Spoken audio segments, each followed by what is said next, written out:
I think we certainly were left with questions and things to work on in the future.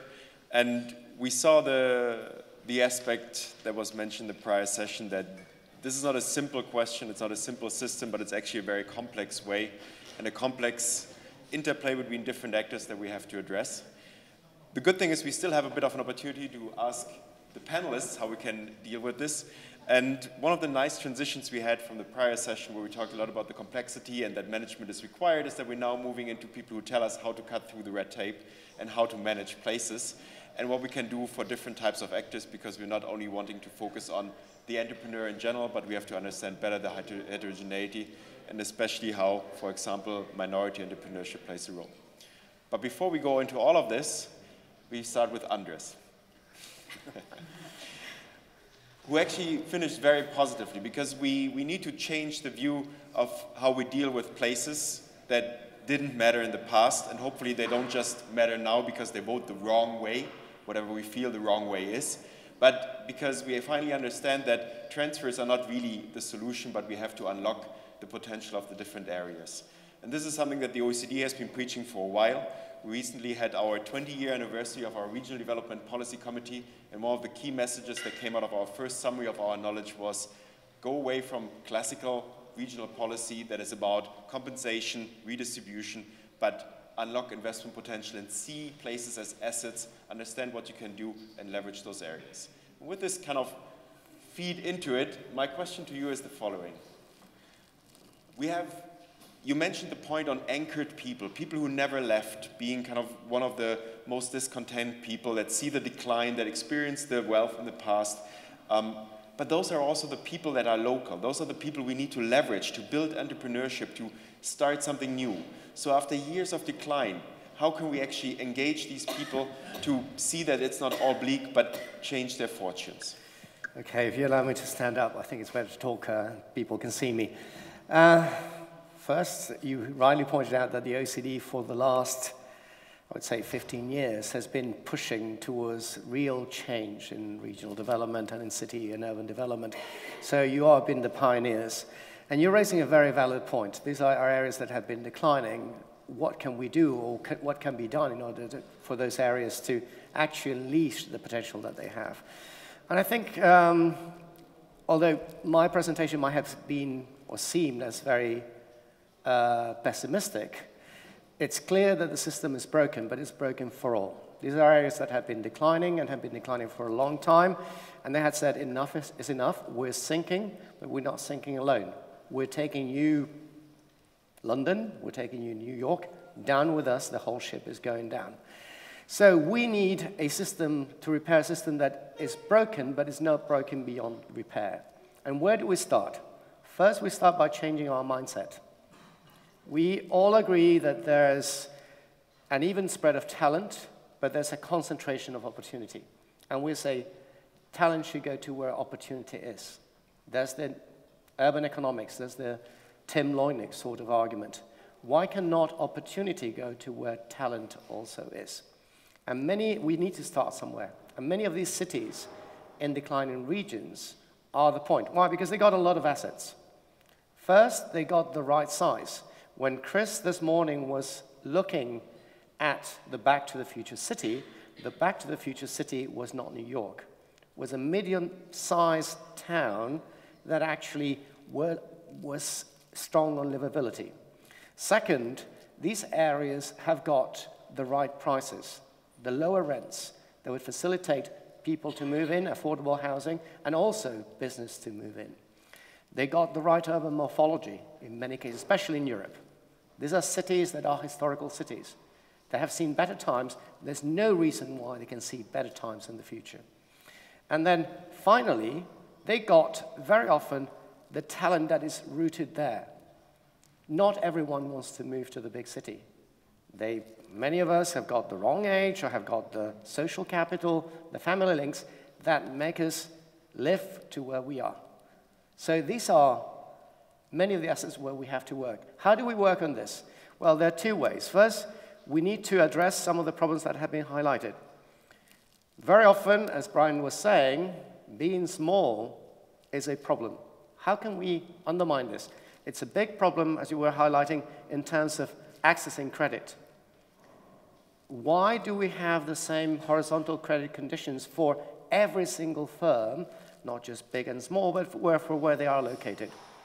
Why can we not have and discriminate in order to favor the emergence of businesses and small and medium-sized firms in places that have seen long-term decline? That would be one. The second one, Francesca this morning was highlighting the whole problem of access to knowledge. But knowledge today can be overcome very easily. Martin yesterday was indicating, and it's something that in my work with Rune Fitcher in Norway we're finding, is access to knowledge elsewhere. So why not connect dynamic firms emerging in Karlskrona or emerging in Trento to where services and knowledge is elsewhere in Italy, elsewhere in Sweden, or elsewhere in the world? And that's something that can be done at relatively low price. And then there's the whole final problem is the locals themselves. They have to believe. Peter talked about the Calimero sort of problem. I will talk about the Calimero sort of complex. If you are a chicken, if you're black, if you're small, and you have an eggshell on your head, then that's a disadvantage. But if you keep on saying, it's fair, it's unfair, it's so unfair, as Calimero used to do, there are two ways. As Cathy said, you can either suck it up, or you can start realizing that being a chicken, black, small, and with an eggshell makes you different. And that's an asset. So that's something you have to change. And then, once you change that mindset, the idea that if you start thinking, we can change this, we can move on and work not on being a big chicken, but saying, how can I make myself more dynamic and more attractive? And this is where I think many of the measures that Cathy was highlighting are fundamentally important. So, for example, opening hours. And you said, that's very difficult. Well, that's very difficult if the locals think it's very difficult. If the local firms think it's very difficult. Because we have plenty of cities that have addressed that, and as a result, being much more dynamic. And that's a serious institutional problem that we need to deal with. And we have plenty of examples. Just finishing now. So just two examples to highlight. The case of, everyone talks about the Guggenheim. I'm a bit more, in Bilbao, I'm a bit more skeptical about that. I like much more the case of San Sebastian, which has used its assets and local assets to become the culinary capital of the world. There's no other city, and certainly no city of that size, with more Michelin-star restaurants. Why? Because they decided we can build on this based on the assets and the capital that we have. But if you go to, for example, Tallinn and Tartu in Estonia, these are cities that are fundamentally dynamic because they actually worked on their institutional capacities to overcome the sort of barriers that could be overcome relatively easily if you know where you're going and if you have the right sort of consensus. If you don't have it, then you end up like Calimero, thinking that everything is unfair and there's nothing that can be done. Very hard to add to this one. I'm going to try to find a follow-up question anyway. But I'm going to give it to someone else on the podium. So that's the trick. You talked about changing mindsets and about building consensus, and I think maybe also the black chicken with the eggshell inspired me a bit. But Robin, finding these links of communities outside of their own community versus changing the mindset and trying to leverage their own resources. When we think about the segregated neighborhoods in the US, where a lot of this activity is really localized, as you showed in your results, is this something where you see a lot of potential of leveraging, recently there was an app that was released that helps you to map out whether this is a black-owned business. So you can choose to buy black, or whatever they call it, and have a map where it says, we support our minority entrepreneurs by having something like this. Is it leveraging the asset of the community itself, or is it more about finding links outside, building social capital by learning from others, to then improve, for example, the credit ratings, or take steps to improve the credit ratings, to then get official lines of credit and so on? What is the balance between the two? What is more important in the communities you see? I'm not sure I would answer it as an either or. I mean, I think what I was referring to, to your question, I wouldn't say it's an either or. I mean, what I was referring to in the social capital has to do with building relationships within mainstream institutions, so mainstream financial institutions, to me feels like an important way forward. And I think that, I'm not sure how widespread it is. I'm not sure what the consensus is even that I'm aware of. There may be other people here who can add to that I'm aware of in terms of, what's the way forward. I think that there's a lot of research that, continues to confirm that, controlling for everything that you think you can control for, that the data, shows that you still have, statistically smaller loan approval rates among minorities. Why would that be? It's not in the incentive of a financial institution to not give credit where it could possibly give credit, where it could make money. It's not, so what's going on? So I think that trying to sort of break down the, sort of an understanding of why these sort of ongoing patterns remain is the object of this of these questions, and I think that the social capital piece of it is sort of a newer, potentially sort of less explored area to understand, because it's really about understanding something that's I think maybe harder to see in the data, and gets to sort of the relationships that people build over time, and the way people get their information, and who they trust and who they connect to, that again I don't think necessarily comes in the data. And that's why I think that sort of getting to those relationships and thinking about the intermediaries to build those relationships, thinking about the purpose of financial institutions to diversify their staff, to be training staff, to reach into the community. Maybe there's some opportunity, along those lines as well. So that's.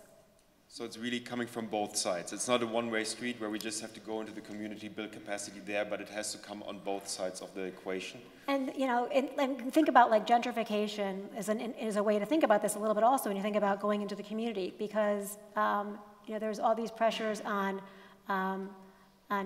rebuilding communities.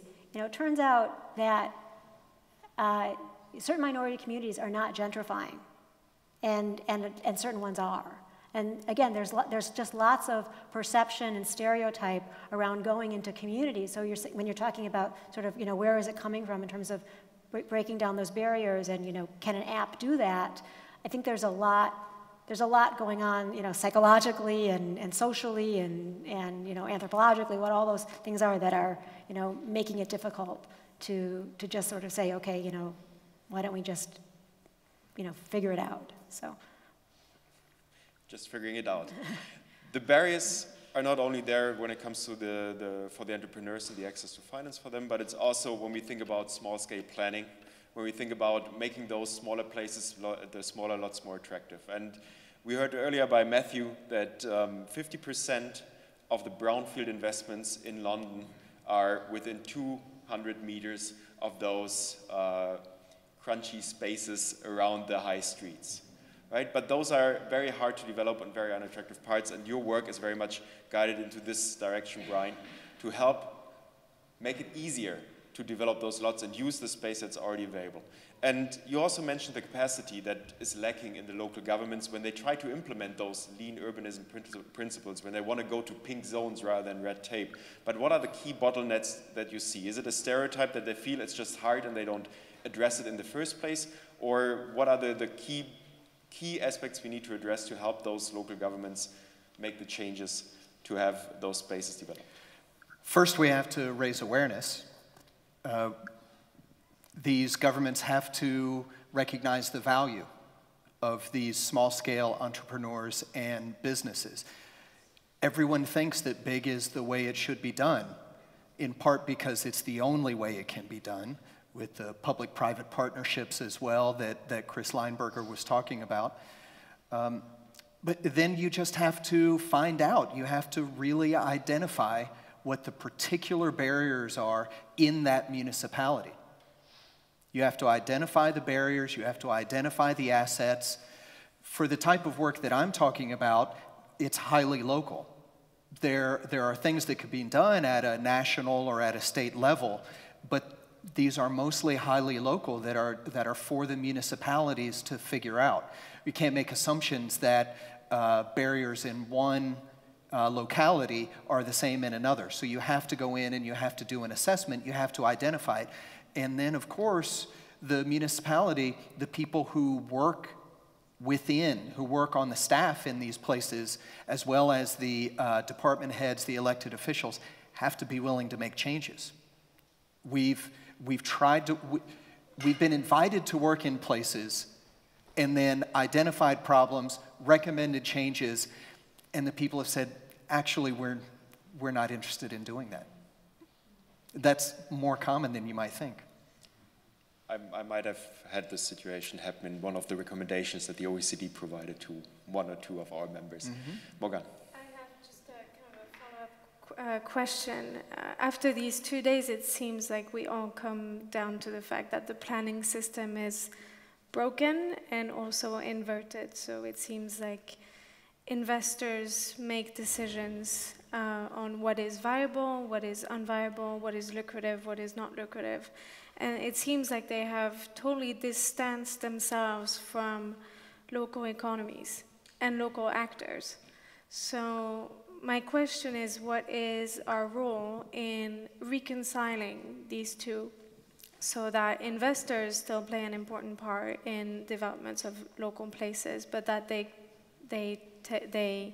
contribute to the development of those places and they take into account the impacts that their decision will have. I mean, one of the things we found from looking at the footfall data was those different functions of towns.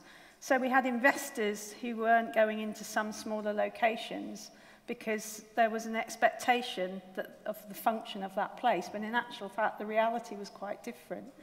So we're hoping that in the UK, you know, our sort of classification of town types will get adopted. So we don't just think all places are either bigger or smaller versions of the same place, which is really, really holding us back. So I think with data we can, you know, as researchers, we've got that possibility, but it's just as academics that won't happen. I think the value, or when we talk to government, we're talking from a research base, but we've also got hundreds and hundreds of practitioners in the cities who are grappling with these issues all the time. And I think we've got to work together. You know, we've talked about siloing, but we've got to stop siloing the research from the practical, from the policy. That it's really when all those three groups come together and look at problems from an interdisciplinary point of view, that we can give policymakers more confidence to sort of change things. I don't think the planning system is broken. It just needs updating, like everything always does. It's just a bit stuck in the 1950s. Yeah, well, I think that's an important question, and you hit the nail on the head when you said there's a question of perceptions. Investors should look for profitability, and we should actually make sure that they do. We cannot just move away from that. But very often, that profitability is based on perceptions. And we, as researchers and as planners, have got a big responsibility on changing the perception. The perception for the last 20 years is that big is beautiful, and big happens in big cities, and not in all big cities, in certain big cities. There's increasing evidence, well, that would be what Phil McCann would say, this is so 1990s. There's increasing evidence that many big cities don't do as well, others do better. There are a lot of medium-sized cities and small cities that make a difference. We have to identify what are the factors that actually drive the profitability of any sort of project.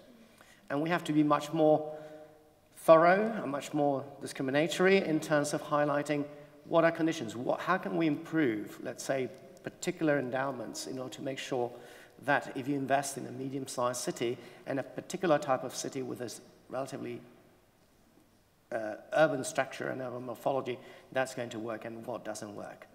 And then we have to be more forthright about a multitude of solutions that might vary depending on the places where we intervene, so that the sort of policies that you might want to implement in Paris or the case of Detroit or the big cities that we have seen, would vary enormously from what you want to implement in parts of medium-sized cities of northern France, or what you would like to implement, for example, in some other medium-sized cities with other problems in the south of France. So in that respect, we need to be forthright. There are no laws in social science. There are no general laws in planning.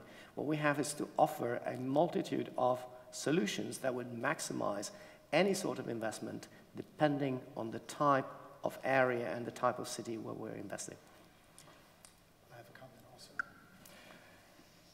The question was about investors, and maybe it can be broadened to look at the opportunities to finance these things. And so it's investing as well as lending. We talked about elephants and mice earlier.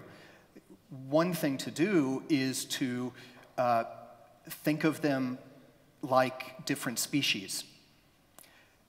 There are certain investors that are dealing with huge pools of money, and they really don't have the ability. They have different habitats. They're different species. They have different habitats. They eat different food. They don't have the ability to make many small investments. They have so much money that they just have to make a small number of big investments.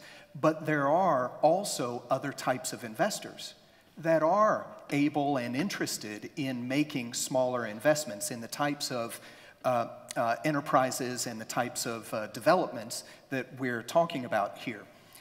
So we need to develop the social capital, the connections to actually connect with them, to make them aware, to make the people who would be going to the investors or going to the lenders better understand what those people need, what they need to know. Help with business plans, and in the case of developments, with developing pro formas that work. And maybe at the higher level, try to counteract consolidation of banks so that we can protect community banks that make these types of loans that are beneficial to the communities that they operate in. Very good. So small is beautiful. One gauntlet that was thrown but not picked up, and I'm going to just throw it again, was coordination is actually easy. We just have to increase the opening hours, and then it's going to flow.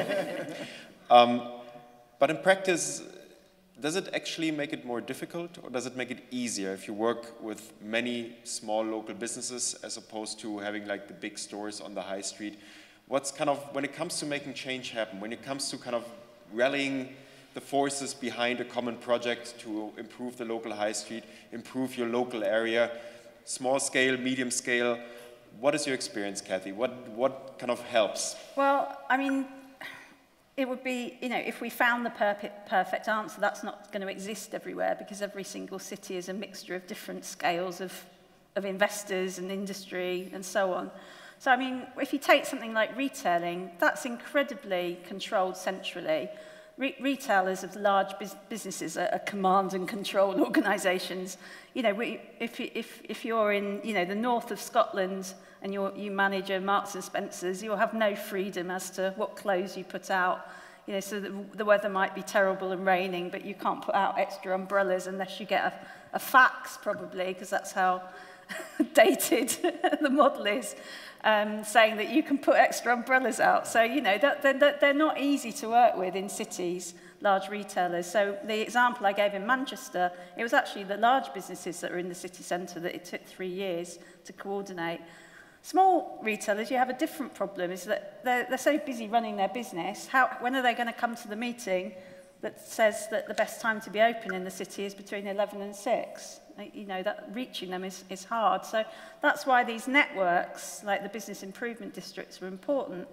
We did some research quite a long time, 10 years ago now, and we found that only less than 50% of small independents in city and town centres were in any type of network that was either a local network, like a Chamber of Commerce, or a trade network, like if they were a pet shop, being in a national pet shop. So how do you reach that very atomistic, very fragmented group? So that's why we like these place partnerships, whether they're formal or informal, because they start grouping people together. Once you group people together, you can start to have some dialogue. You can start to look at problems, share data, and hopefully come up with some solutions. But yes, it's not easy. We need the riverbed that steers the fluidity of those dynamic relationships somehow in the direction of progress. Yeah, and it is about that's a good example to use, because it's not about control, it's not about forcing people. There's a balance here between this being very much sort of an anarchy, if you like, that's working, and a sort of any sort of management or governance. It's a very fine line between that. Andrés. Yeah, well, you're raising is a fundamental problem of how can you match individual interests with collective interests, and how that can lead with collective action. I'm going to put an example, which was in 2012, I was part of a team led by the OECD and the University of Groningen to address the problem of post-reconstruction in the city of L'Aquila that 3 years before had suffered an earthquake. And I was tasked with dealing with the public sector. So I had to do a lot of interviews. So before starting in L'Aquila, I went to Perugia, another historical city, both beautiful cities, that had suffered the same sort of fate, but a few years before. And it was interesting because I did 20 interviews in about 2 days, and I always got the same story. It was, we talked to the people, we heard what the people wanted to say. The people wanted to be next to their houses, so we put them in provisional accommodation there next to their houses with the idea of reconstructing, helping them reconstruct their houses, and having them within 2 years back in their houses. We didn't manage to do it in 2 years, but we did it in 4 years. Then I went to L'Aquila and started doing the same interviews, about 75, 76 interviews I remember I did. And I always heard the same story. We put them in provisional housing because Berlusconi came here, but it was more permanent than before, than anything we saw in Perugia or anything we saw in Naples, where they've been in, let's say, transitional housing for the best of 80 years, 90 years. We put them there, and then we let the public sector do its work. And when you talk to everyone in the public sector, why is the center still closed? Why are there no cranes 3 years after the earthquake? Because I did my work, but everyone else is not doing their work. When you hear it the first time, you believe it.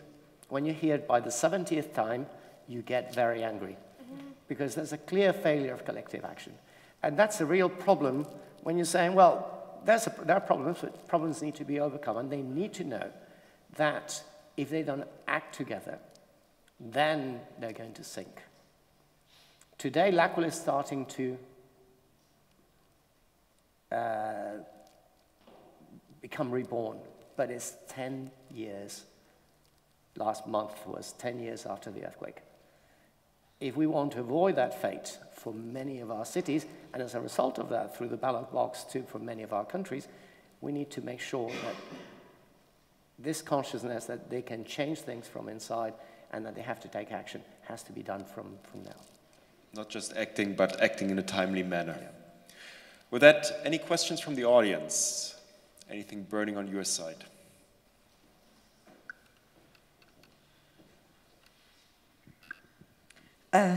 Yes, I have a question, and I use the app to formulate my question. Okay. Well, check it only. I have the app. Let me check. I have a question for Andrés.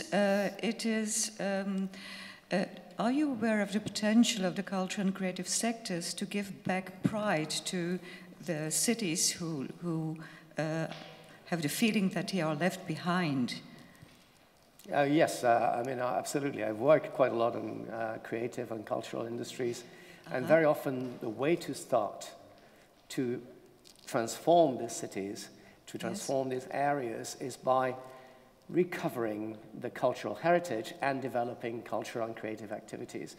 I mean, there are plenty of cases in the UK, but in the UK I've done more quantitative work. But I know of cases, for example, the city of Kosice in Slovakia, in which much of the effort to recover what had been a decaying city center since, I would say, before the collapse of communism, was by going back to the Jewish festivals, going back to reinventing the ghettos within the city center, going back to recovering those buildings and those activities. Very often you need something that puts minds together, puts the city within the map, and attracts those ideas. That's why very often phenomena like the European Capital of Culture has served as a catalyst to transform many cities that had been decaying for a long time and put them in a completely different path. So I'm very happy you know about that potential, but I should like to invite everyone here in the room to consider that potential, because we just heard that Professor Nerdorp said, well, the cultural and creative sectors are not going to solve all the problems. Well, of course, the CCS cannot solve all the problems in society. Imagine that would be possible. So now we would have found the solution for world peace, which in fact we haven't. There has been a lot of research in that domain and also in economic mapping, and the cultural sector is as big as the automotive sector. So saying that it doesn't have any added value on an economic basis is simply not knowing about the latest research in that field. So I should invite to consider it. Something else I wanted to react to, Brian, the value of the small.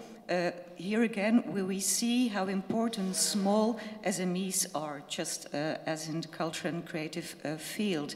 And being a mouse can be very interesting because you're an independent, very fluid mouse, even though it might be another species, and it's not always easy to talk with each other. But I think you're right about investors. Well, if you have a lot of money, it's also a burden that you have to make choices, and that leaves, of course, the small businesses behind. And I think Morgane is right saying that investors decide what is going to come in our economy and what is not.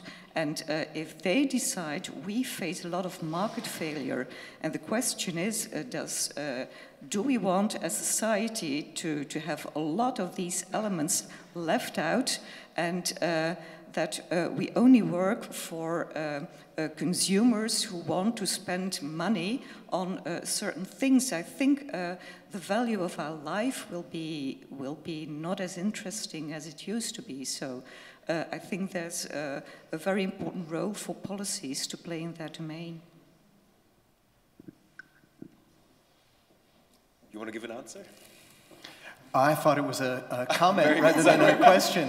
Very good. If I agree. I'd just say this is the wonderful thing if you study place. It's a bit like biology. If you go out with a metre square, throw it down and look at everything that's in that square. If you do the same thing with towns and cities, you don't have to worry about all the disciplines behind it. You can just uncover what's there and then make sense of that by then tracing it back to the theoretical areas. So it's a bit of a it's a bit of an epistemological mashup. But if we really want to understand place, that's where we have to start with the place. And then the theory helps us understand the place, not making places fit with our theories. Sure. The organization I manage is the Center for Applied Transect Studies, and it deals with the rural to urban transect, a planning tool that was modeled after the ecological transect modeling system. And in terms of urban design and urban planning, we talk a lot about the need to avoid monocultures. And we're typically talking about building types, road types, physical elements of the built environment, but I think it applies equally to culture and to economics, to enterprises, and to investment entities that make these types of investments and therefore control the types of places that are built. We need diversification. We don't need monocultures. We need robust ecosystems in all of these areas. Andrés, sorry. One quick remark. Chris Lichtenberger this morning gave a very, very inspiring talk, but I disagree with one point, which is also in this big versus small balance. He mentioned the city of Chattanooga as one example of how urban reform led to the attraction of Volkswagen. You know, Volkswagen didn't go to Chattanooga because of urban reform. Volkswagen went to Chattanooga because of the massive incentives that the state of Tennessee was giving Volkswagen. So very often we have the impression that big firms are the ones that are going to solve the problems of many of these cities, when the future, as this conference says, lies on SMEs and the urban fabric. Once you sort out, you generate the local SMEs, you can attract local SMEs from elsewhere, you can attract talent from elsewhere, then it's very likely that you're going to end up with a big firm. If not, you're going to have, let's say, bidding competitions like the one we've seen for Amazon too, in which 246 cities bid for the second headquarters of Amazon, and Amazon mainly did it in order to extract much greater incentives from the 3 cities where it wanted to go from the beginning, which was New York and Washington. Of course, the situation in New York has gone pear-shaped. So probably for many of these areas, the biggest bet at the beginning is to try to go small and to go endogenous. I've also worked in Chattanooga, and Chattanooga is a good example of a place that made big investments in one area, its downtown. Since then, they also have another neighborhood that was formerly industrial called the South Side, that another really good urban design firm has helped to revitalize. They did a master plan for it. But other than those 2 areas, Chattanooga has not devoted the same attention to its other neighborhoods. And you have 2 neighborhoods that are doing well, downtown and the South Side, and you have large swaths, big percentages of the city that are still struggling and that don't get the same attention. Okay. Well, I just caught on to you saying that the urban fabric was obviously part of the solution, but it leads me back to education and the problem that we have, and we said earlier also, that architects don't design streets. And the reason for that is that in the United States, at least, architects don't have urban design in their curriculum. So there's a real problem in the education of the actual makers of those places who don't understand how a building will have impacts on the street network and on the neighborhood and on the city. So it's a problem. It is. An additional problem is that the people who do design streets in the United States are engineers. Yeah, also. And they're interested only in one thing, which is efficiency of flow, reducing friction for automobiles. Well, they can come and study place management and leadership with us. Because understanding, I mean, that's a place, you know, the people that I work with on a day-to-day basis have to be very good at understanding how places work so that they are very empowered when they talk to the disciplines. And they are, hopefully, will drive change that way around because, you know, we pay professionals to be expert. If they're not going to be able to come back to the cities and towns and give us the answers we need, presumably, they'll stop being so relevant. So eventually, I think the system will change, but it could change a bit quicker. I absolutely agree. And that's a very nice note to finish this panel, given that we're here in the OECD Trento Center for Local Development, which specializes in capacity building for local policymakers. So they can also come to us if they want to learn. We can do it. See, we're even coordinating on those things. Let's give everyone a big hand.